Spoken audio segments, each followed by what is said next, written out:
আমরা এগুলোর উপর যদি আমল করতে পারি, ইনশাআল্লাহ আগামী দেশ ওলামায়ে কেরামের দেশ। আমরা যদি এগুলি কথার উপর আমল করতে পারি, ব্যক্তি জীবনে ফিট করতে পারি, ইনশাআল্লাহ আগামীর দেশ এ দেশ ওলামায়ে কেরামের দেশ। আগামীর দেশ ইনশাআল্লাহ হাত পাকার বাংলাদেশ। যদি আমরা এই শপথ বাক্যে যে আজকে আমরা এই চেতনা নিয়ে আজকে যদি আমরা উজ্জীবিত হতে পারি যে আমরা আর কোনোদিন বাতিলের কাছে ব্যবহার হব না, আমরা আর কোনোদিন চোরের হাতে দেশটা দিব না, আমরা আর কোনোদিন পাচারকারীদের হাতে দেশ তুলে দিব না, তাহলে আমাদের ভোট অবশ্যই ওলামায়ে কেরামের যেই জোট আসতেছে সেই জোটের মার্কা হাত পাখায় অথবা যে মার্কা নির্বাচিত হয় যেখান থেকে সেই মার্কায় আমরা ভোট দেব ইনশাআল্লাহ। এখন গুরুত্বপূর্ণ আলোচনা করবেন, লম্বা করব না, হয়তো 5-7 মিনিটের মধ্যেই আমাদের সাধুবাদ মোর মাদ্রাসার সম্মানিত মুহতামিম হযরত মাওলানা আবু বকর সিদ্দিক সাহেব চলে আসবেন।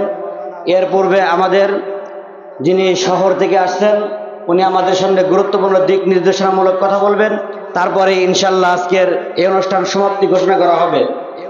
ইসলামী আন্দোলন বাংলাদেশের সম্মানিত আমির পীর সাহেব চরমনাই একটা কথা বলতেন, যা আমরা ইসলামী আন্দোলন বাংলাদেশের আমির পীর সাহেব চরমনাই মরহুম পীর সাহেব একটা কথা বলতেন বারবার, যে আমরা রাজনীতিতে কেন আসলাম, রাজনীতি করার জন্য কেন ময়দানে আসলাম।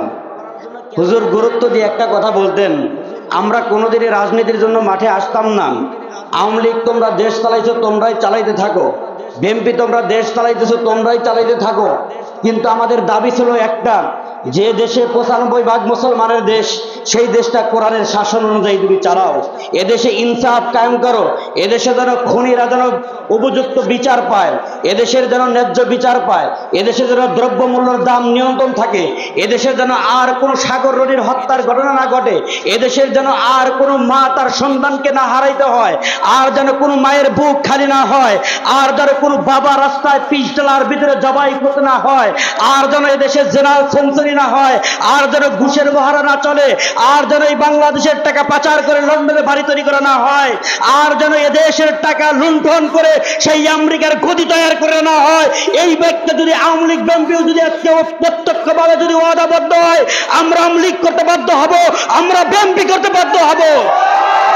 ইসলামী আন্দোলন বাংলাদেশ পীর সাহেব চরমনাই ক্ষমতার রাজনীতির জন্য রাজনীতি করে না, উনি রাজনীতি করে দেশ ও মানবতার জন্য ও ইসলামের জন্য। আজকে যদি বিএনপি আমাদেরকে ওয়াদাবদ্ধ দেয় এ দেশ কোরআন দিয়ে আমরা দেশ চালাবো, আজকের থেকে আমি জাতীয়বাদী বিএনপির পক্ষে হয়ে যাব, আমি বিএনপির পক্ষে দাঁড়িয়ে শীষে ভোট চাবো। আওয়ামী লীগ যদি আজকে ওয়াদাবদ্ধ হয়ে যায় এ দেশ কোরআন দিয়ে দেশ চালানো হবে, আমি নৌকার পক্ষে ভোট চালাবো, আমরা হাত পাকার ভোট চাবো না। কিন্তু 53 বছরের রীতিনীতিতে আমরা দেখে আসলাম, 53 বছরে বারবার ক্ষমতার পালাবদল হয়েছে, এদেশের জনগণের ভাগ্যের পরিবর্তন হয় নাই, এদেশের মানুষের চিন্তা চেতনার পরিবর্তন হয় নাই, এদেশের জেনারেল সেঞ্চুরি হয়েছে, এদেশের লক্ষ টাকা চুরির সেঞ্চুরি হয়েছে, এদেশের একজন প্রিয় শুধুমাত্র বার্তাবাহক হাসিনার যিনি চিঠি আদান প্রদান করত তিনি 400 কোটি টাকার মালিক হয়ে যায়, যার কারণে আমাদের রাজনীতিতে আসা। আজকে একজন চিঠিবাহক সে যদি 400 কোটি টাকার মালিক হয়, চিন্তা করা যায়, চিন্তা করা যায়। সেও যদি একটা ওয়াসা কোম্পানি ওয়াসা পরিদর্শন করে, সেও যদি 200টা বাড়ি লন্ডনে হয়ে যায়। এই জন্যই আমাদের রাজনীতিতে আসা। যদি তারা বলতো আমাদের কোনো আফসোস নাই, আমরা বিএনপি হয়ে যাবো, আমরা আওয়ামী লীগ হয়ে যাবো, তোমরা দেশ ভালো করে চালাও, আমাদের ক্ষমতার জন্য না, আমরা মেম্বার হওয়ার জন্য পাগল না, আমরা চেয়ারম্যান হওয়ার জন্য পাগল না, আমরা এমপি হওয়ার জন্য পাগল না, আমরা পাগল এ দেশে ইসলাম দ্বারা পরিচালিত হয়। যাই হোক ইনশাআল্লাহ, এখন সংক্ষেপে 1 মিনিটের মধ্যে, আচ্ছা যাই হোক উনি কথা বলবেন না। এই ওয়ার্ডের সম্মানিত যিনি সভাপতি তিনি হলেন জনাব মোহাম্মদ শান্তা তালুকদার সাহেব, এবং সেক্রেটারি জয়নাল আবদিন কাকা, জয়েন্ট সেক্রেটারি নুরুল হাবেব সাহেব, সাংগঠনিক সম্পাদক আবেদ আলী মামা, আরো অনেকে এখানে আছেন যারা অক্লান্ত পরিশ্রমের মাধ্যমে আজকের এই অনুষ্ঠানের আয়োজন করছেন। আপনারা অনেকেই টাকা এবং পয়সা দিয়ে সহযোগিতা করছেন, এজন্য আপনাদেরকেও ধন্যবাদ। এখন আপনাদের সামনে গুরুত্বপূর্ণ বক্তব্য নিয়ে আসছেন সিরাজগঞ্জ জেলার ইসলামী যুব আন্দোলন বাংলাদেশ সিরাজগঞ্জ জেলার সম্মানিত সংগ্রামী সেক্রেটারি হযরত মাওলানা মুফতি আলামিন হোসাইনি সাহেব, হযরত মাওলানা মুফতি আলামিন হোসাইনি সাহেব আমি হযরতকে তার গুরুত্বপূর্ণ আলোচনা করার জন্য অনুরোধ করছি।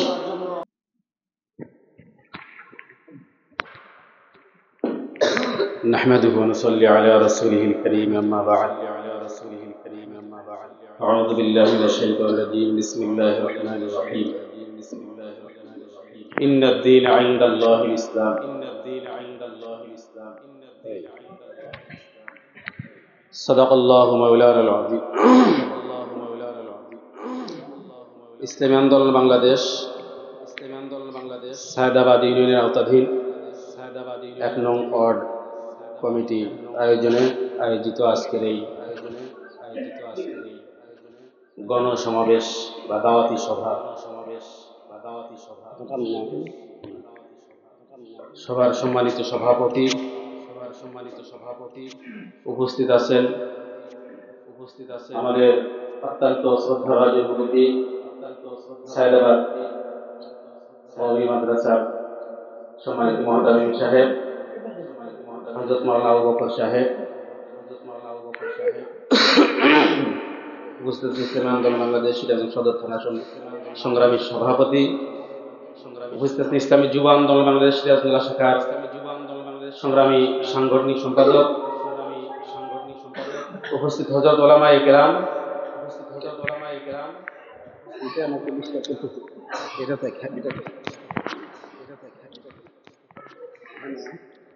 হচ্ছে থাকে মাথা সমস্যা হচ্ছে থাকে।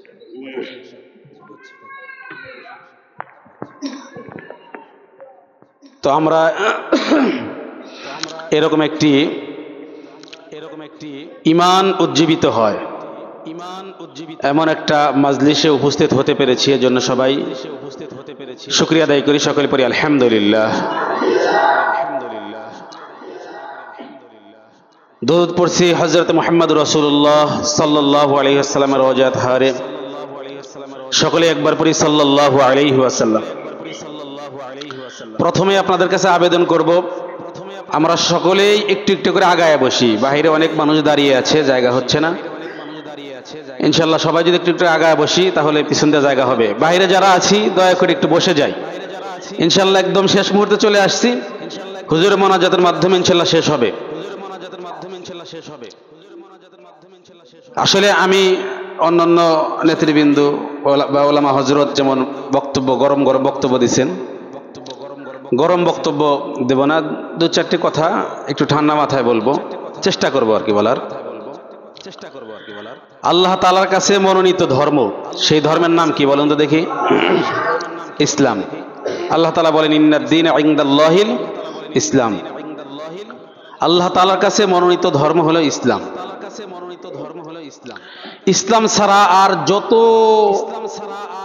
ধর্ম আছে, যত পথ ও মত আছে, সমস্ত পথ এবং মত, সমস্ত তন্ত্র এবং মন্ত্র, এগুলো আল্লাহ তাআলার কাছে গ্রহণযোগ্য হবে না।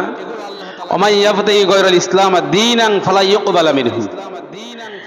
ইসলাম ছাড়া অন্য কোনো কিছু যদি আমরা কি করি, গ্রহণ করি, সেটা ফালা ইউকবালা মিনহু, কখনোই তার কাছে কি হবে না, গ্রহণযোগ্য হবে না। আল্লাহ তাআলার কাছে গ্রহণযোগ্য হবে না। এখন আমরা হলাম মানুষ জাতি, মানব জাতি। মানুষের সৃষ্টিকর্তা কে বলুন তো দেখি? আল্লাহ। দুনিয়াতে আমরা জানি যেই আবিষ্কারক যেই বস্তুকে আবিষ্কার করে, সেই আবিষ্কারক ওই বস্তু সম্পর্কে যেই ক্যাটালগ দেয়, সেই ক্যাটালগ অনুযায়ী যদি ওই বস্তুকে ইউজ করা হয়, ব্যবহার করা হয়, তাহলে সেই বস্তুটা নিরাপদ থাকে এবং কি সেটার লাস্টিং পাওয়ার বেড়ে যায়। যেমন একটা ফ্রিজ আপনি কিনছেন, দেখবেন কোম্পানি এই ফ্রিজের সাথে একটা বই দেয়।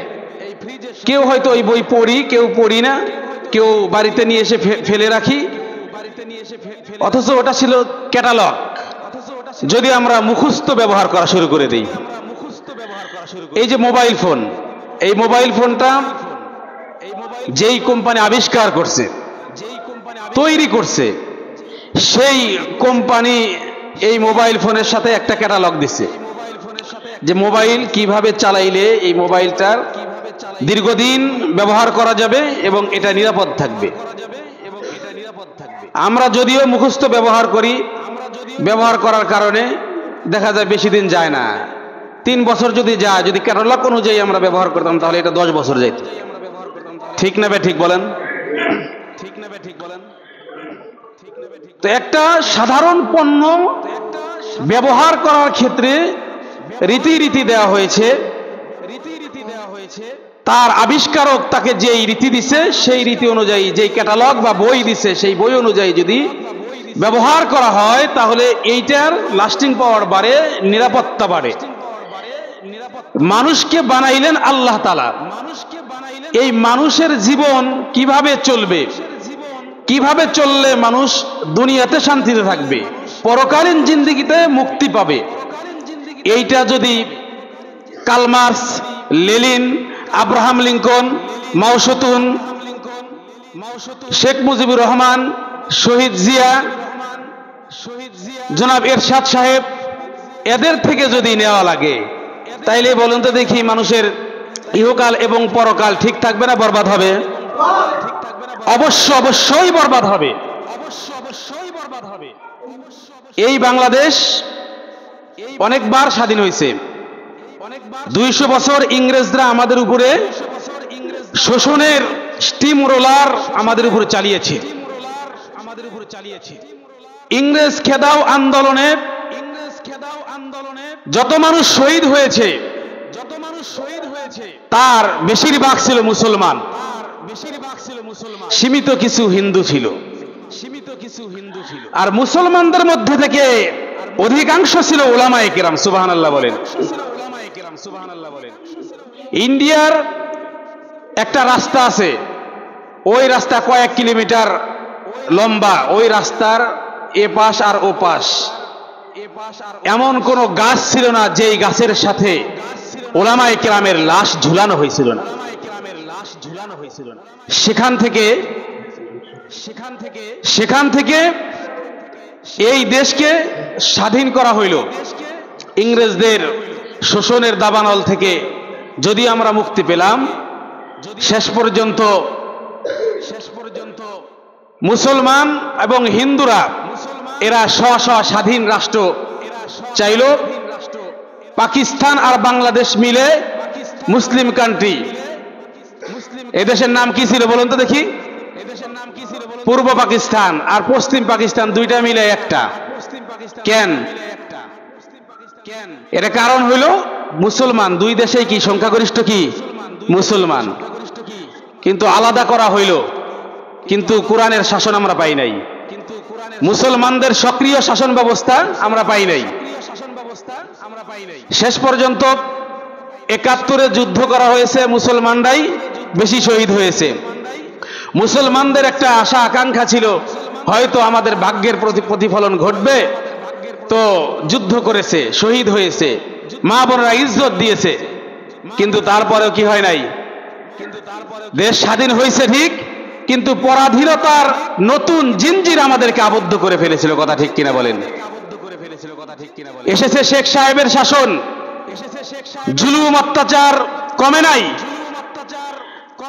আমরা পরবর্তীতে পেয়েছি শেষ পর্যন্ত এরশাদের, জিয়াউর রহমানের শাসন।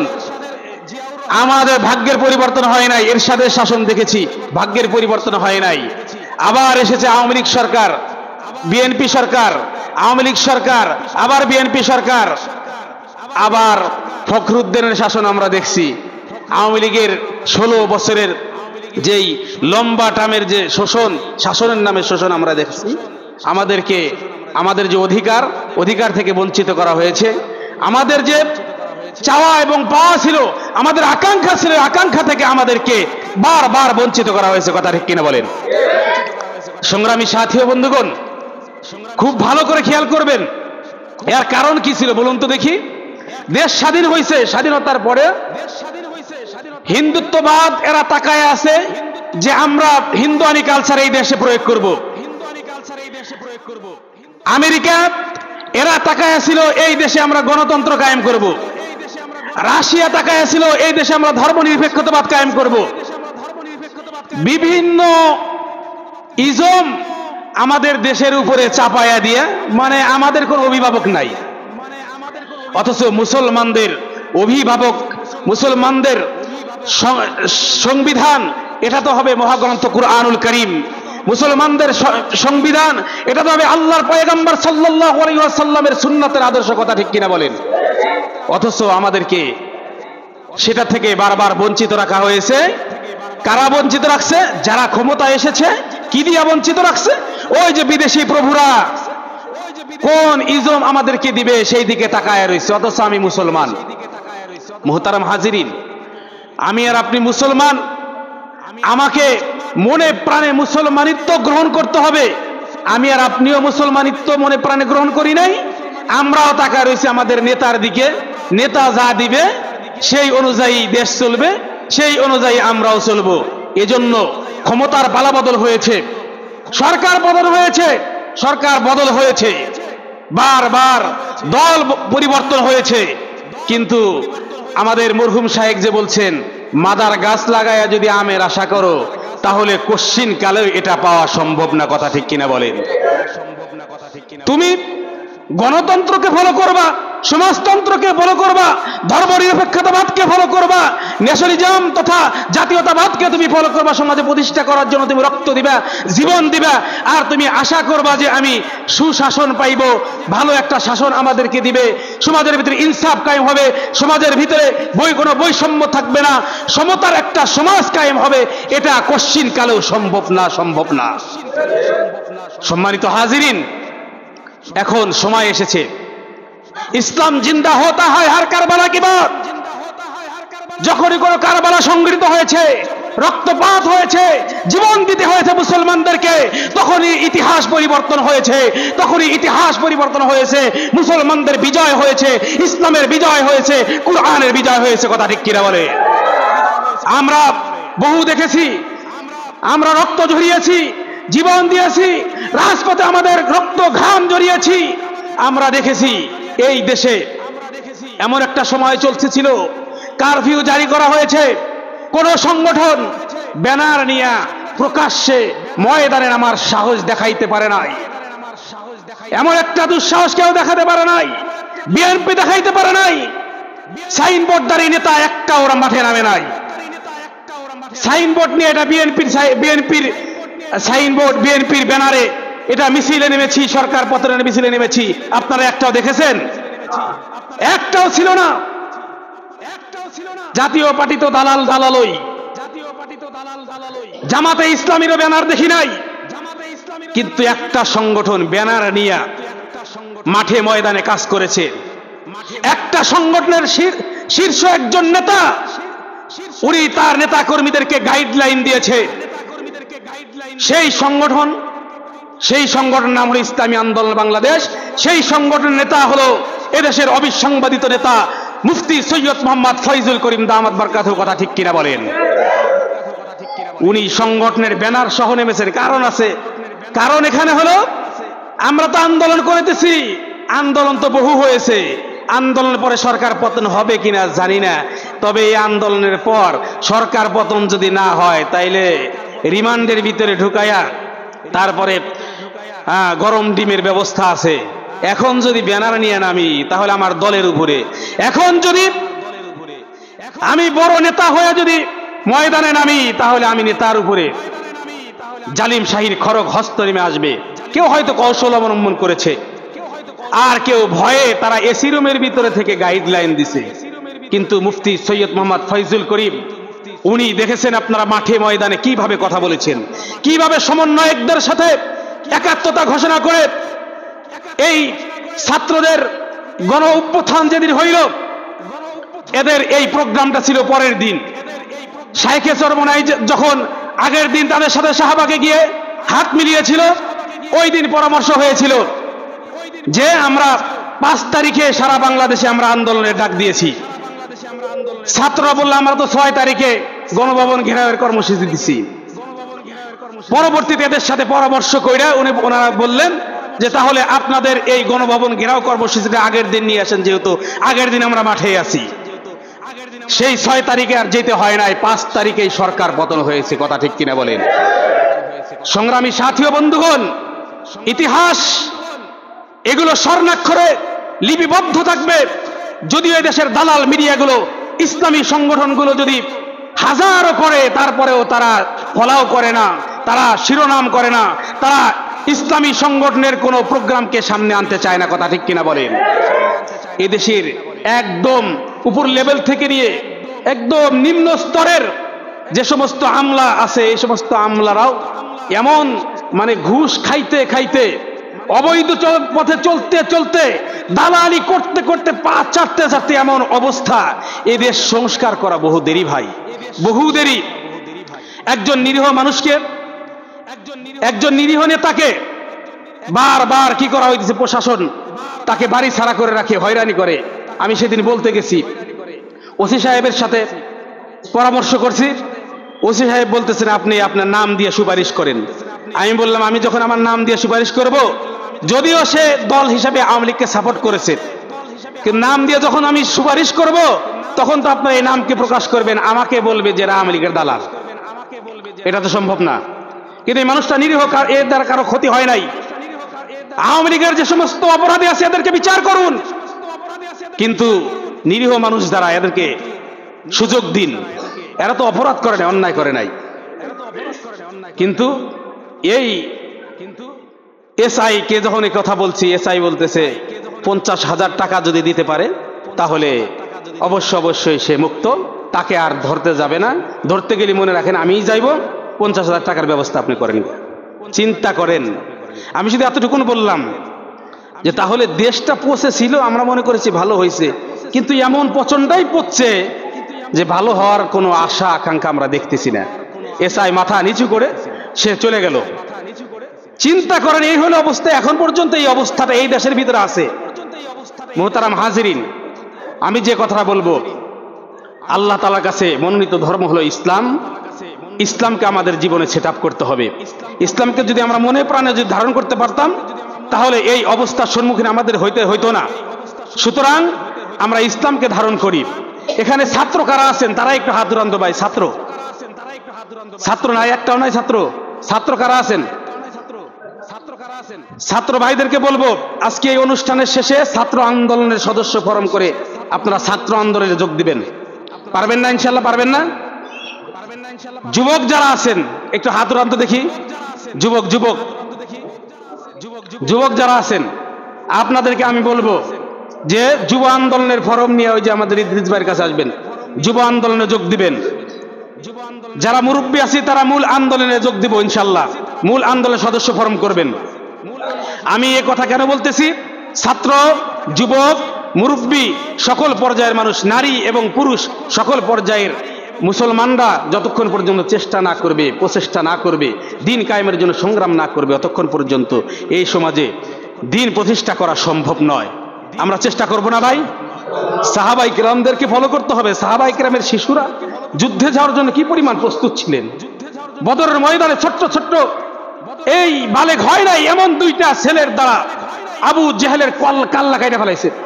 আবু জাহালকে নাস্তা নাবুদ করে দিয়েছেন। সুবহানাল্লাহ বলেন। যুবক পিছনে নববধূ তাকে আলিঙ্গন করার জন্য ডাকে। যুবক বলে, তোমার দিকে যদি আমি ফিরে তাকাই তাহলে তোমার মায়ায় আমি পড়ে যাব। আল্লাহর পয়গম্বর সাল্লাল্লাহু আলাইহি ওয়াসাল্লাম তাবুকের ময়দানে মুতার যুদ্ধে আমাকে আহ্বান করেছে, আমাকে লিডার বানিয়েছে, কমান্ডার বানিয়েছে, আমি সেখানে যেতে চাই। যুবকের স্বপ্ন কি? একজন শিশুর স্বপ্ন কি? একজন যুবক মুসলমানের স্বপ্ন কি হবে? বর্তমান জামানার যুবকেরা আছে মোবাইল নিয়ে, বর্তমান জামানার যুবকেরা আছে ওই দুনিয়াবি যে সমস্ত দল বল আছে, এদের নেতারা কেমনে চলে, সামনে যদি আমি চলতে পারি, আমি যদি একটু পাতি নেতা হইতে পারি, আমি একজন সাথী নেতা যদি হইতে পারি, সেই স্বপ্ন নিয়ে তারা বড় হয়। যুবক, তোমার যৌবনের বড় দাম, তোমার রক্তের বড় দাম। তুমি রক্ত ঝরাইবা তো মহান রব্বুল আলামিনের দ্বীনকে আল্লাহর জমিনে প্রতিষ্ঠা করার জন্য আমি রক্ত ঝরাইতে হবে। কথা ঠিক কিনা বলে? এই মুরব্বীরা, আপনাদের বিবেক পরিপূর্ণ হয়েছে। মুরব্বী বাবাজিদেরকে বলতেছি, সম্মানের সাথে বলতেছি, মগজ পচা ব্রেন যেটুকুন আছে ওটুকুন বের করে ফেলেন। এখনো আপনি সেই নৌকার পিছনে দৌড়ান, এখনো ধানের পিছনে দৌড়ান, আপনি কি দেখেন নাই 5 তারিখের পর থেকে এদেশে কি পরিমাণের চাঁদাবাজ হয়েছে, কি পরিমাণের লুটতরাজ হয়েছে, কি পরিমাণ মানুষের উপর জুলুম অত্যাচার হচ্ছে? আপনি কি দেখেন নাই? আপনার চোখ কি অন্ধ হয়ে গেছে? আপনার কান কি বধির হয়ে গেছে? লজ্জা থাকার কথা। মুসলমানের পরিচয় দেন, টুপি মাথায় দেন, মসজিদে আসেন, লজ্জা করে না আপনার? কি পরিমাণ লজ্জাহীন আমরা! এখনো চাষটালে 2 কাপ চার জন্য আমি পাতি নেতার পিছনে পিছনে ঘুরি। যুবক, এখনো তুমি 50-100 টাকা দিবে, সেই 100 টাকার জন্য পাতি নেতার পিছনে পিছনে দৌড়াও। লজ্জা করে না? আল্লাহর হাবিব সাল্লাল্লাহু আলাইহি ওয়াসাল্লামের সামনে কোন মুখ নিয়ে দাঁড়াইবে? আসুন, এখনো সময় আছে আল্লাহর পয়গম্বরের আদর্শকে সমাজে প্রতিষ্ঠা করার জন্য। এই যে আমার ভাই হুদুদ কেসাস নিয়ে আলোচনা করছেন, ভাই হুদুদ আর কেসাস যখন ইসলামী শাসনের কথা আসে, দালাল মিডিয়াগুলো এবং এদেশের মগজ পোষা বুদ্ধিজীবীগুলো তখন এই হুদুদের বিষয় সামনে নিয়ে আসে, কেসাসের বিষয় সামনে নিয়ে আসে। শুধুমাত্র হুদুদ আর কেসাস দিয়াই ইসলাম না, হুদুদ আর কেসাস দিয়াই পুরা কোরআন শরীফ না, আল্লাহর হাবিবের সাল্লাল্লাহু আলাইহি সাল্লামের সুন্নাতের পরিসমাপ্তি নয়। হুদুদ আর কেসাস তো এটা কয়টা খুন হয়? প্রতিদিন কি 500 করে খুন হয় নাকি? আরে প্রতিদিন যদি 1000টা খুন হয়, আপনি জানেন আপনি খুন করার জন্য বসে রয়েছেন নাকি যে আপনাকে রজম করা হবে, সঙ্গে সার করা হবে? একটা বিচার হবে, সারা বাংলাদেশের মানুষ ভালো হয়ে যাবে। কথা ঠিক কিনা বলেন? একটা চোরের হাত কাটবে, হাজারো চোর ভালো হবে। আমি না খেয়ে ঘরের ভিতরে পড়ে থাকবো, কিন্তু আমার ভালো থাক, আমার হাত কর্তন করতে চাই না। কথা ঠিক কিনা বলেন? 1000টা চোর ভালো হবে। ইসলামের সুশাসন এত শীতল আপনারা জানেন না। এমনি সোনালী যুগ কায়েম হয় নাই যেখানে কোনো নারী পুরুষ, ধনী গরিব, উচ্চ লেভেলের এবং নিম্ন লেভেলের, সুপার পাওয়ার আর সাধারণ নাগরিক, এদের মধ্যে কোনো ব্যবধান ছিল না, বৈষম্য ছিল না। সমস্ত বৈষম্যহীন সমাজ এই পৃথিবীর জমিনে আল্লাহর পয়গম্বর সাল্লাল্লাহু আলাইহি ওয়াসাল্লাম এবং তার সাহাবায়ে কিরাম যেভাবে প্রতিষ্ঠিত করেছিলেন, এই পৃথিবীর সূচনা লগ্ন থেকে অদ্যাবধি পর্যন্ত কোন শাসন এমন আসে নাই এত বৈষম্য দূর হয়েছে। সুবহানাল্লাহ বলেন। এজন্য সংস্কার যদি করতে চাই, বৈষম্য যদি দূর করতে চাই, সমতার সমাজ যদি কায়েম করতে চাই, নামাজের কাতারে যেভাবে দাঁড়াই, নামাজের কাতারের ভিতরে সোজা হয়ে কাতার সোজা করাটা, এটাকে ওয়াজিব কেন করা হয়েছে জানেন? মুসলমানেরা মসজিদে যাবে, কাতার সোজা করে দাঁড়াবে। মুসলমানদেরকে এটা ট্রেনিং করানো হয় যে এভাবে তারা নামাজের কাতারের মতো ট্রেনিং করবে এবং শিখবে যে একটা রাষ্ট্রের ভিতরে কিভাবে বৈষম্য দূর করে সমতার সমাজ গড়তে হয়। মুহতারাম হাজিরিন, আসুন আল্লাহর দ্বীনের সুশীতল ছায়া নিচে আসেন, ইসলামী আন্দোলন বাংলাদেশের পতাকা তলে আসেন। এতটুকু বিশ্বাস রাখিয়েন যে আপনারা বহু নেতা খেতা দেখেছেন, বহু পাতি নেতা দেখেছেন, সবাই ফাঁকি আপনাদেরকে দিয়েছে, আমাদেরকে ফাঁকি শুধু দিয়েছে। আমরা ইনশাআল্লাহ এমন নেতা পেয়েছি যে নেতারা ময়দানে কর্মীদেরকে রেখে পলায়ন করার মতো নেতারা। কথা ঠিক কিনা বলেন? আল্লাহ রাব্বুল আলামিন আমাদের সবাইকে বোঝার তৌফিক দান করেন, ইসলামকে মনে প্রাণে ধারণ করার তৌফিক দান করেন। আজকের এখান থেকে সিদ্ধান্ত নিয়ে হাতে হাত রেখে ইনশাআল্লাহ আমরা শপথ গ্রহণ করে এখান থেকে বিদায় হব যে আগামী দিনের রাষ্ট্র আর কোন দালালদের হাতে ছেড়ে দিতে চাই না। আগামী দিনের রাষ্ট্র হবে মুফতি ফয়জুল করিমের রাষ্ট্র, আগামী দিনের রাষ্ট্র হবে মুফতি মামুনুল হকের রাষ্ট্র, আগামী দিনের রাষ্ট্র হবে মুফতি সৈয়দ মোহাম্মদ রেজাউল করিমের রাষ্ট্র, আগামী দিনের রাষ্ট্র হবে কুরআন সুন্নাহ ভিত্তিক রাষ্ট্র, আগামী দিনের রাষ্ট্র হবে মুসলমানদের রাষ্ট্র, আগামী দিনের রাষ্ট্র হবে উলামা কেরামের রাষ্ট্র, আগামী দিনের রাষ্ট্র হবে আপামর জনসাধারণ মুসলমানদের রাষ্ট্র। আল্লাহ তাআলা তৌফিক দান করুন। আলাইনা ইল্লাল বালাগ। আসসালামু আলাইকুম। মাশাআল্লাহ, জাযাকাল্লাহ। হযরত খুব গুরুত্বপূর্ণ আমাদের সামনে আলোচনা করছে।